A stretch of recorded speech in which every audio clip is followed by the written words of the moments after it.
Добрый вечер, добрый день. В Москве сейчас 20 часов, это понедельник, и как всегда в понедельник, и всегда в это время я начинаю нашу программу, посвященную ключевым событиям недели, тем событиям, которые будут иметь влияние на политику ближайших недель и месяцев. Конечно же, главное событие сегодняшнего дня –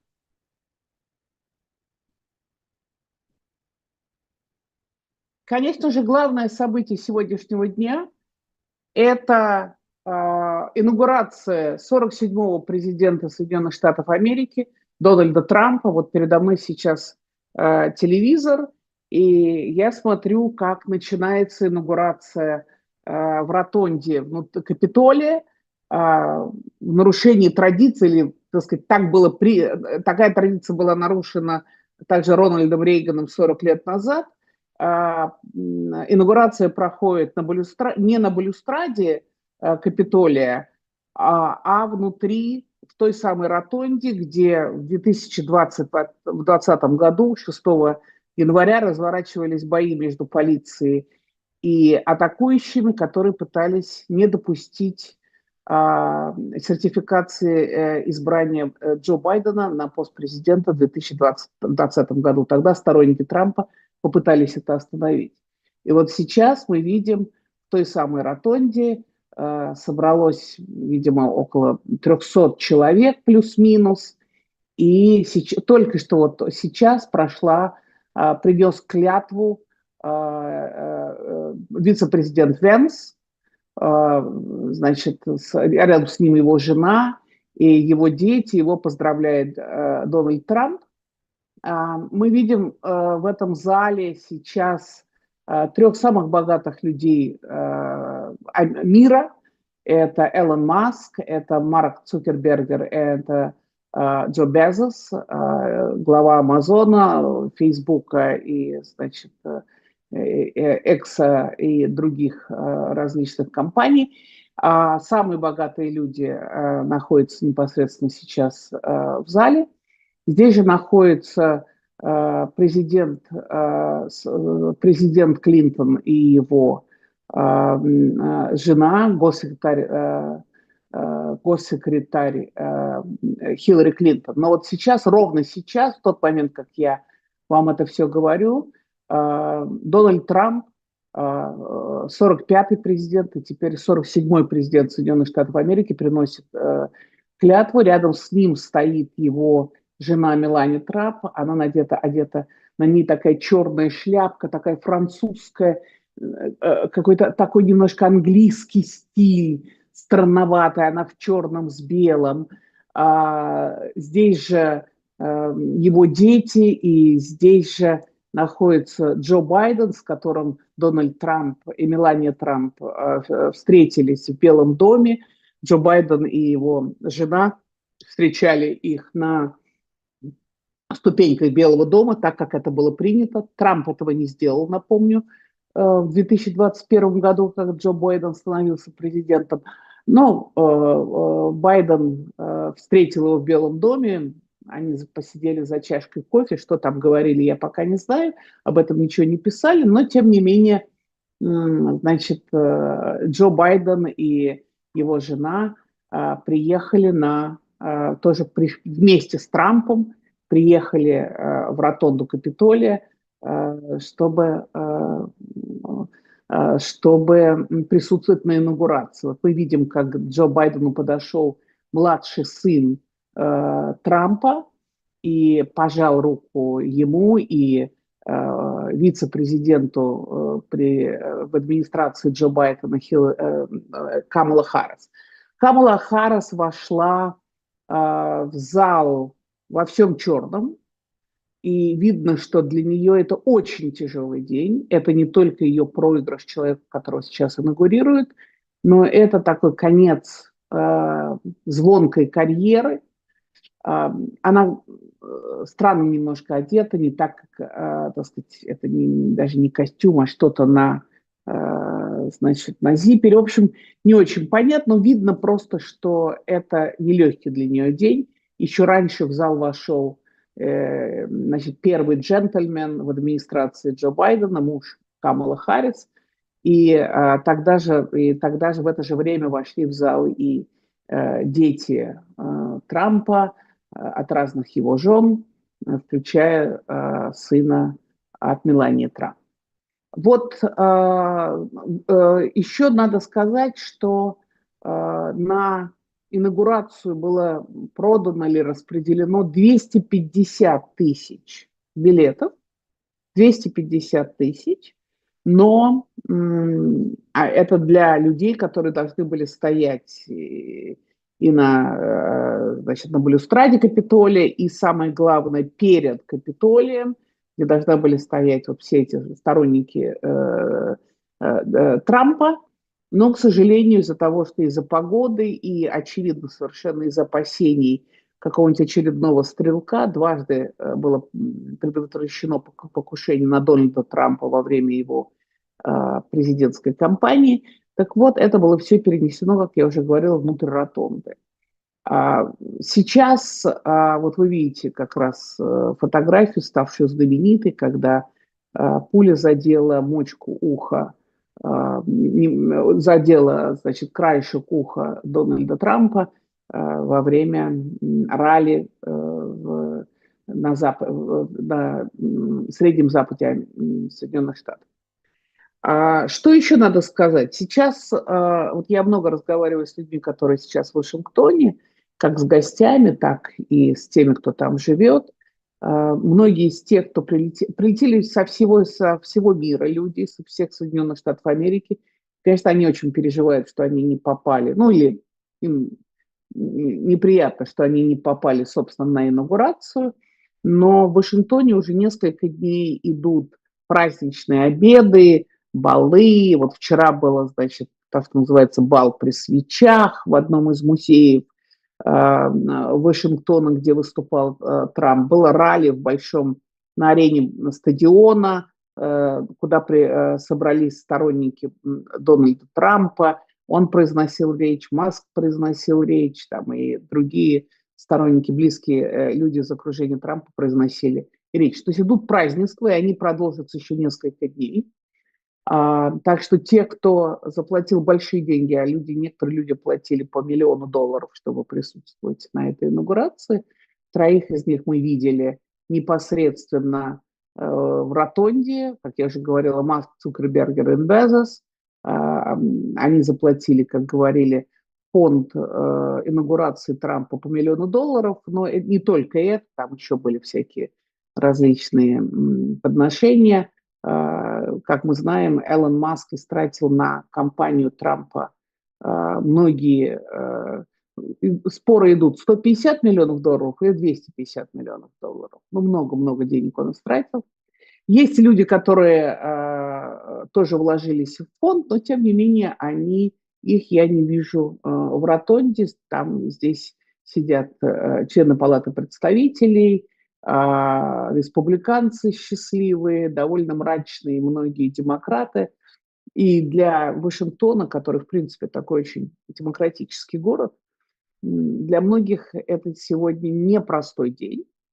Они, наверное, некоторые из них себя чувствуют так вот behind the enemy lines, да, значит, оказавшись, значит, на территории, оккупированной противником. Так это можно перевести. Ну, во всяком случае, нелегко. Вы даже представьте себе, что в Вашингтоне уже приехало 2000 политических назначенцев, а всего их будет 11 тысяч, потому что Трамп меняет и самый верхний слой политических назначенцев, и под ними слой политических назначенцев. Обычно, вот я помню, когда я писала с кампании из победы Барака Обамы, тогда поменялось 5000 бюрократов. Это не совсем бюрократы, это политические назначенцы. Это люди, которые прежде всего лояльны своему лидеру, своему президенту, потому что гражданская служба, она лояльна только американскому народу. Она, так сказать, по закону о гражданской службе, она прежде всего работает для налогоплательщиков и на деньги налогоплательщиков, как, собственно, и все остальные эти 11 тысяч политических назначенцев, которые сейчас займут различные важные места в огромной, невероятно разросшейся бюрократии Белого дома. Кстати говоря, надо сказать, что принято думать, что вот республиканцы, они сторонники компактного правительства, они сторонники уменьшения бюрократов. На самом деле все исследования показывают, что при всех президентах республиканцах бюрократия Белого дома только росла. Сейчас Дональд Трамп начинает произносить свою речь. Видно, что у многих она есть на листках бумаги, то есть она заранее была написана. Я не могу слышать этой речи, поскольку мы разговариваем с вами. Ничего страшного, я послушаю это потом. А пока я хочу сказать о других важных новостях. Пока Дональд Трамп обещает Америке стать снова великой, пока он, мы примерно представляем, о чем это речь. Об этом Нью-Йорк Таймс сегодня уже написал. О том, что он поставит стену, которая прекратит, значит, иммиграцию, незаконную иммиграцию в Соединенные Штаты Америки. В Соединенных Штатах 11 миллионов незаконных, нелегальных иммигрантов, и с этим, конечно, что-то надо делать.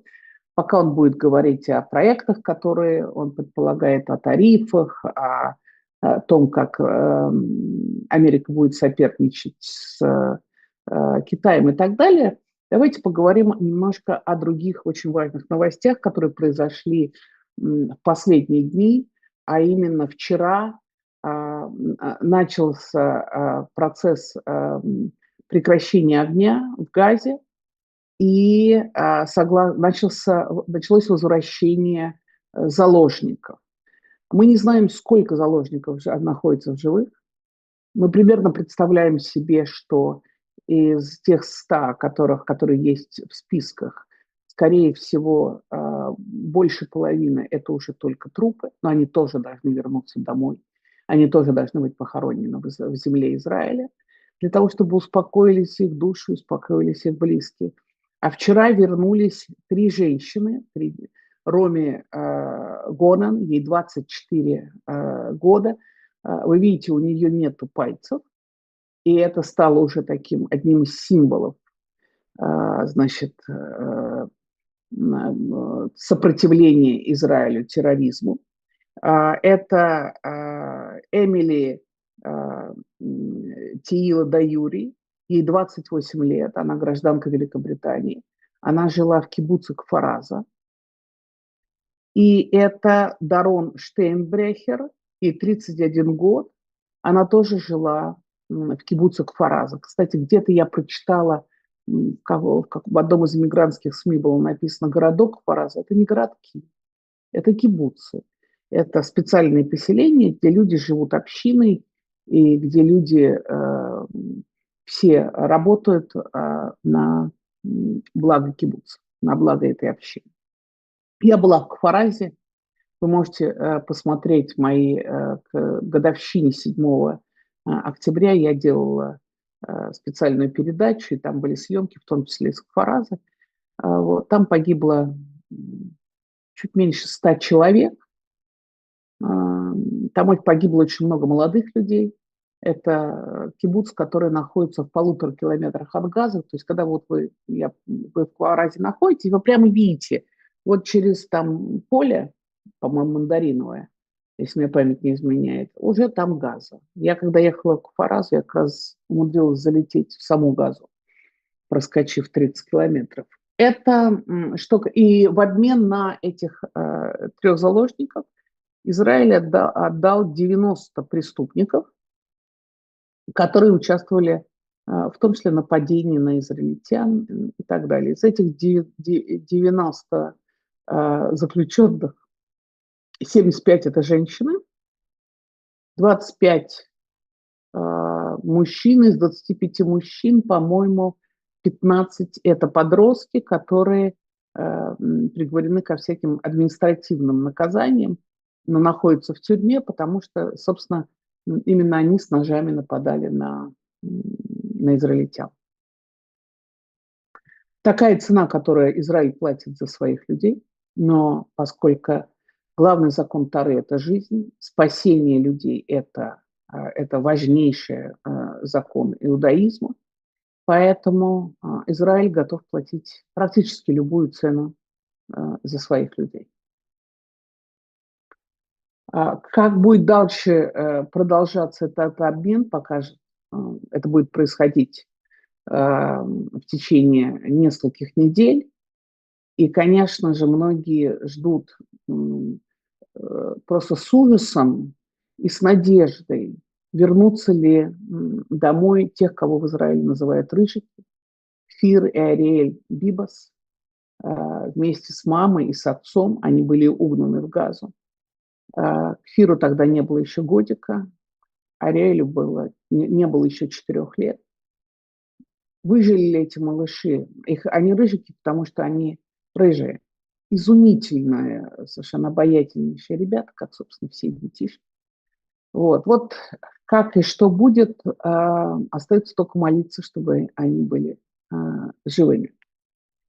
Из новостей, которые пришли из России, это, конечно же, приговор адвокатам Алексея Навального, Вадиму Кобзару, Алексею Липцеру и Игорю Сергунину.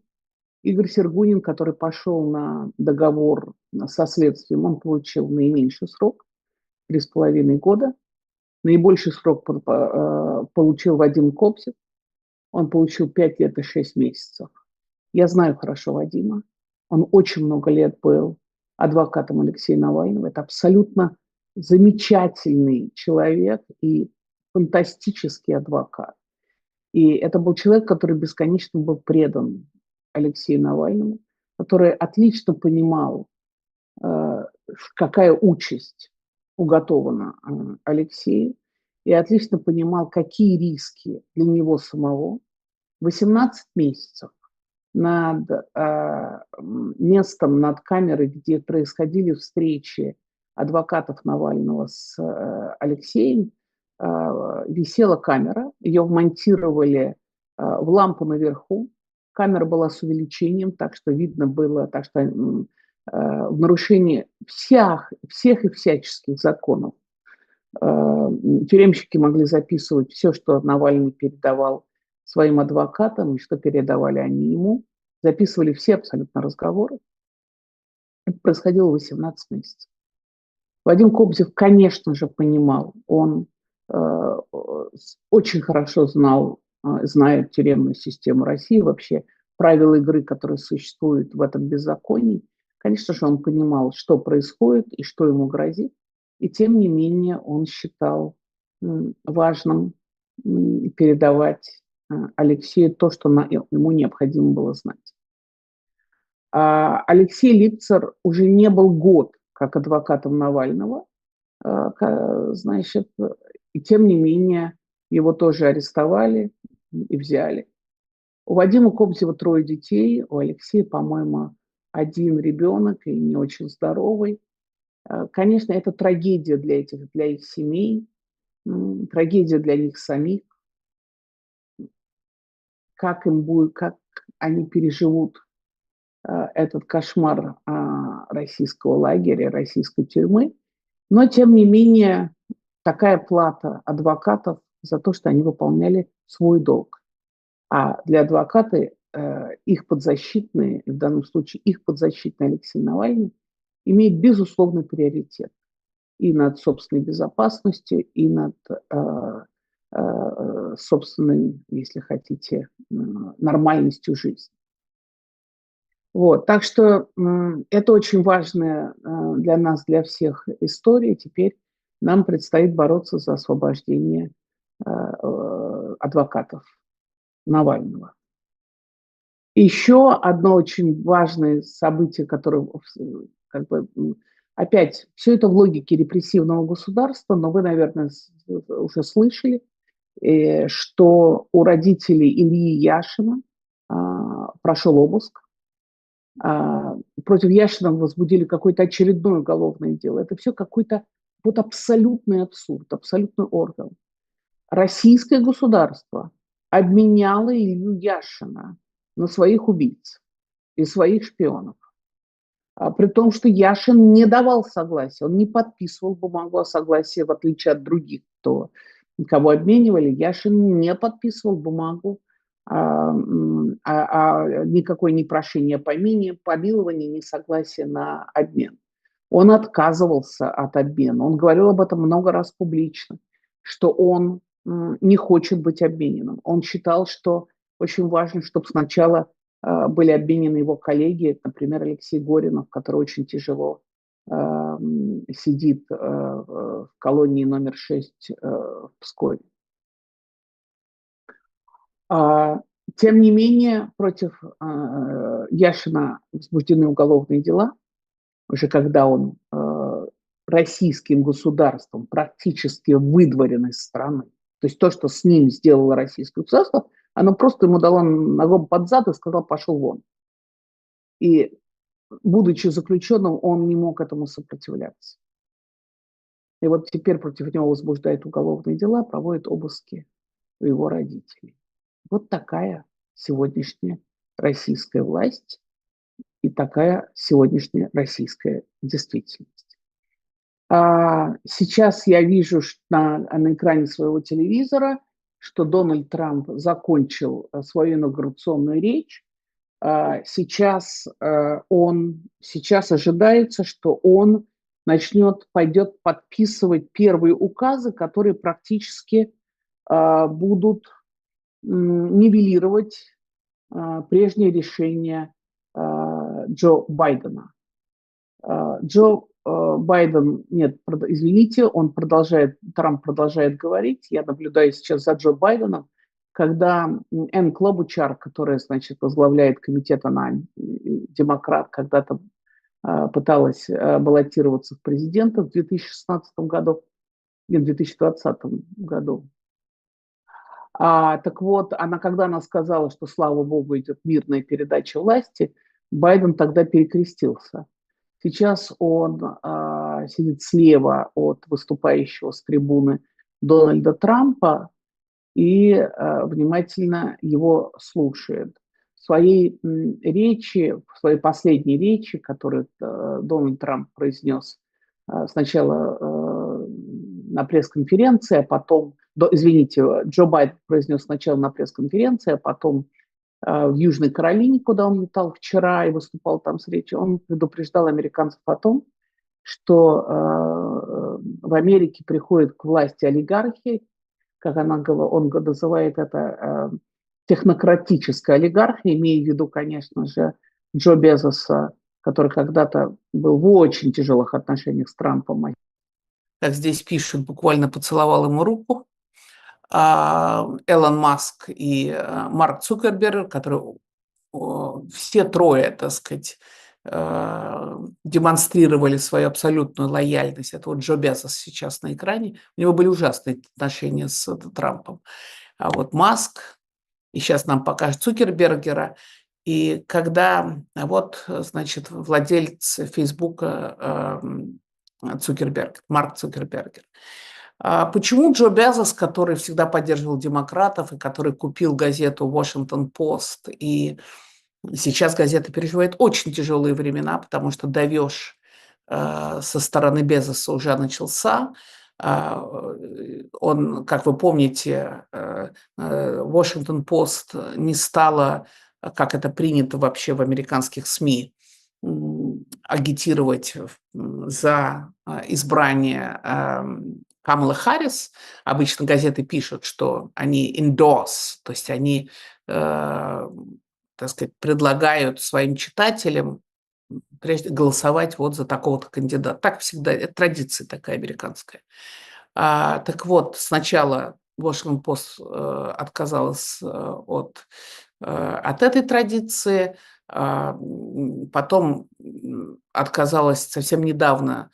Washington Post не опубликовала карикатуру на Трампа или на Венса, я сейчас не помню, и одна из известных карикатуристов Washington Post ушла из газеты. На прошлой неделе ушла очень известная колумнистка Рубин, газеты Washington Post. Значит, Вы не раз и не два вы видели у меня в эфире, значит, известного очень журналиста, автора «Олигархов», который рекомендовал Алексей Навальный всем читать. И последние годы он писал editorials для Washington Post, редакционные колонки, Хоффман. Значит, он был у меня не один или не раз, два в эфире.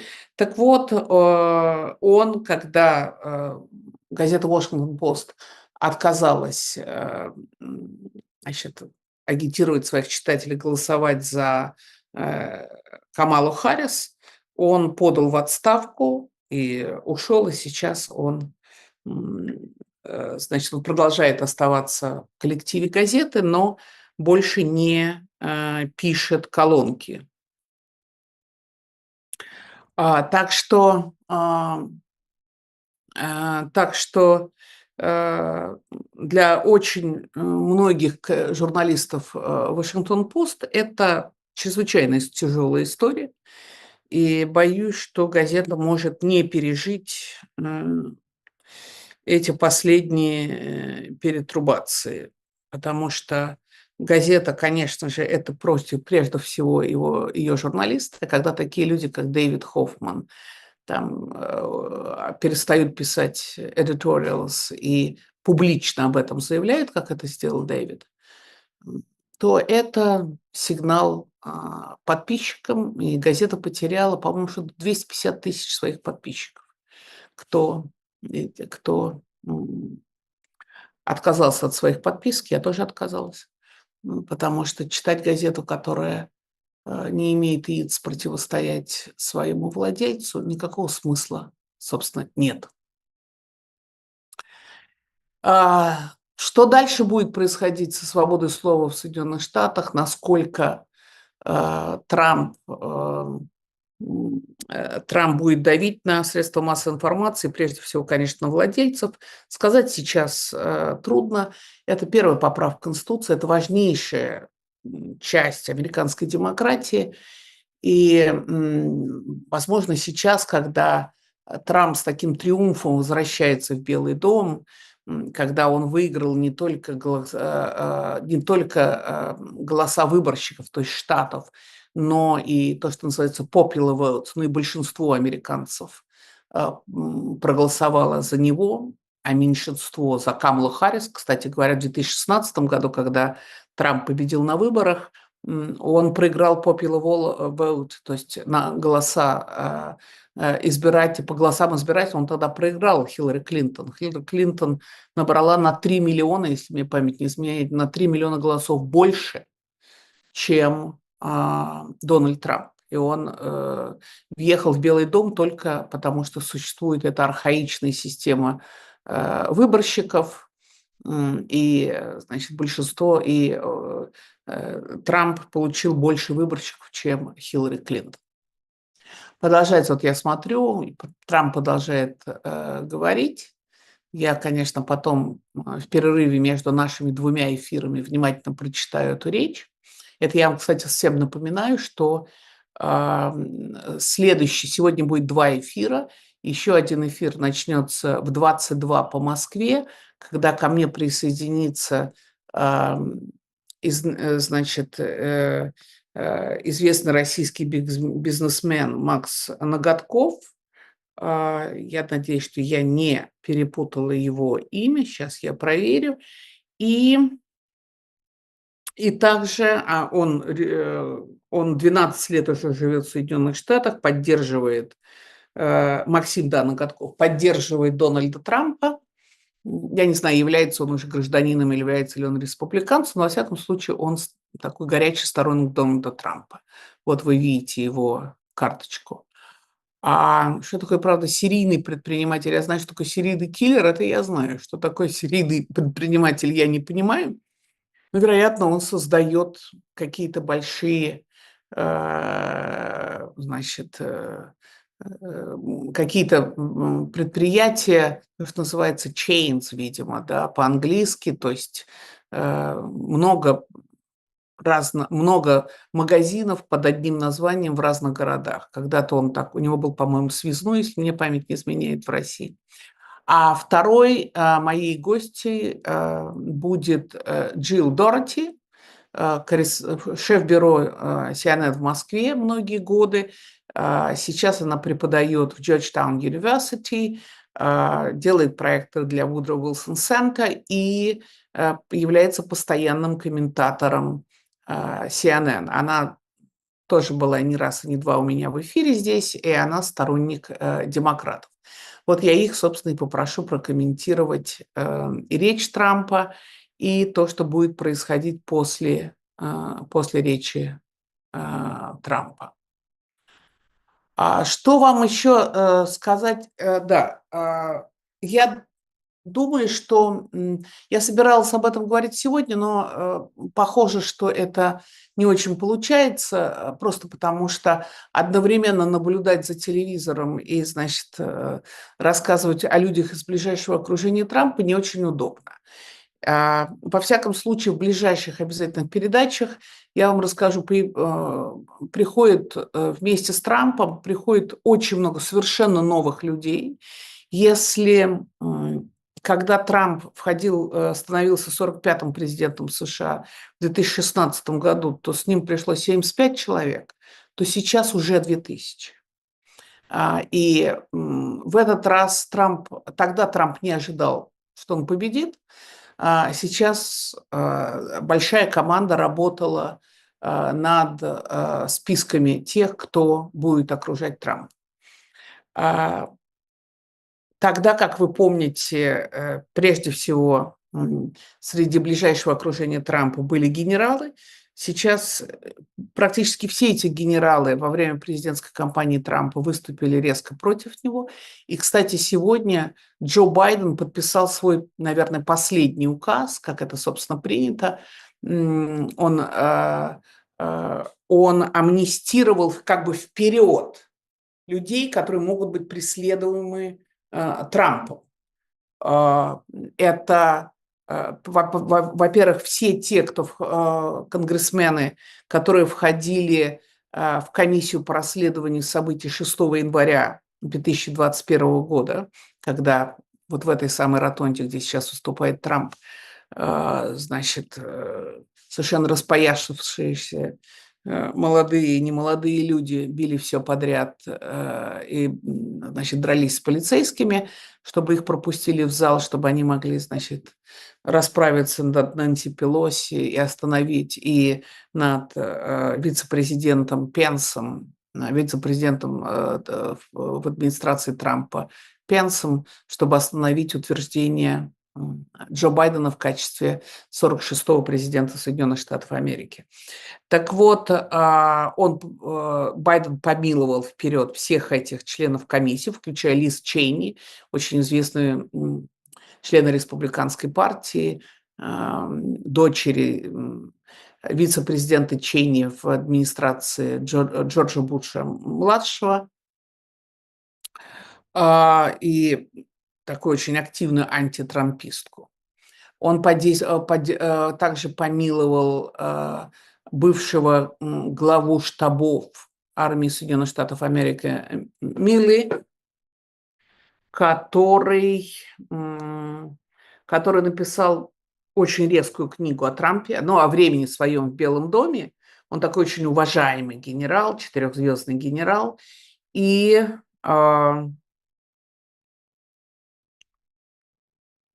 конечно же, у него есть основания опасаться, что Трамп может натравить на него свое Министерство юстиции. Байден, конечно, сказал, что он рассчитывает, что верховенство права в Америке Трампа сохранится, но тем не менее, да,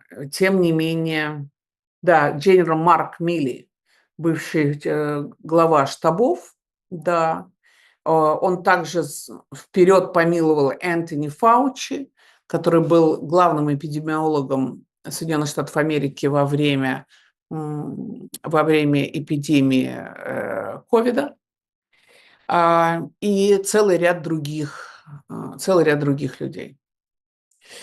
Ну вот, Сейчас опять нам показывают Маска, который показывает большие пальцы и так далее. Маск сделал невероятные же деньги на своей близости к Трампу. Нам также показали Такера Карлсона, того самого пропагандиста, который брал интервью у Владимира Путина, как вы помните. Да-да-да. Он тоже, значит, сидит здесь в Ротонде. При этом очень многих известных людей я и в Ротонде не вижу. Но вот в перерыве между нашими эфирами я смогу все эти детали выяснить. Очень видно, как вот этот зал в Ротонде разделен, потому что когда Трамп, видимо, произносит какие-то лозунги, которые приятны слуху его сторонников, они встают, но в это время другие продолжают сидеть. Я не видела здесь, кстати говоря, в зале не видела Барака Обаму, президента, значит, Соединенных Штатов, 44-го президента Соединенных Штатов Америки. Уже известно, что Мишель Обама отказалась прийти на инаугурацию, не объясняя причин, и также Нэнси Пелоси, спикер Палаты представителей, лидер демократического большинства, на мужа которого было совершено нападение в Калифорнии. Так что она как раз одна из тех, кто говорила Джо Байдена не избираться на второй срок и объявить о том, что он не будет избираться. И тогда Камала Харрис, вице-президент Соединенных Штатов Америки, значит, вступила в эту кампанию. Камала Харрис собрала $1 миллиард пожертвованиями, но тем не менее она проиграла и серьезно проиграла прежде всего по голосам выборщиков, по штатам, проиграла весь Средний Запад, и Мичиган, и Висконсин, проиграла Пенсильвания, очень важные эти переменчивые штаты.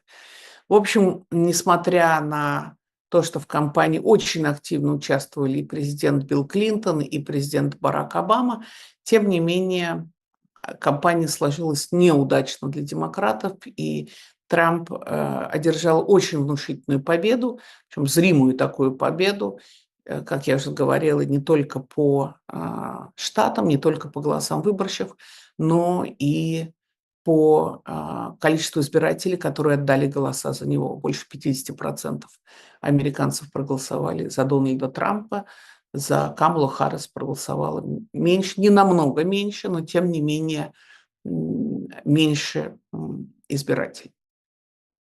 И Трамп победил практически в различных группах, и возрастных группах, и гендерных группах, и среди черного меньшинства, среди черного меньшинства большинство, конечно же, проголосовало за Камалу Харрис, но Трампу удалось, тем не менее, привлечь на свою сторону мужчин, значит, афроамериканцев, многих во всяком случае.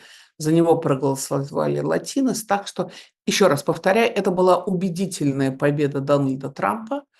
И теперь нам предстоит очень интересные 4 года, особенно вот сейчас первый год или даже первые месяцы будут очень интересными, и я буду подробно об этом рассказывать.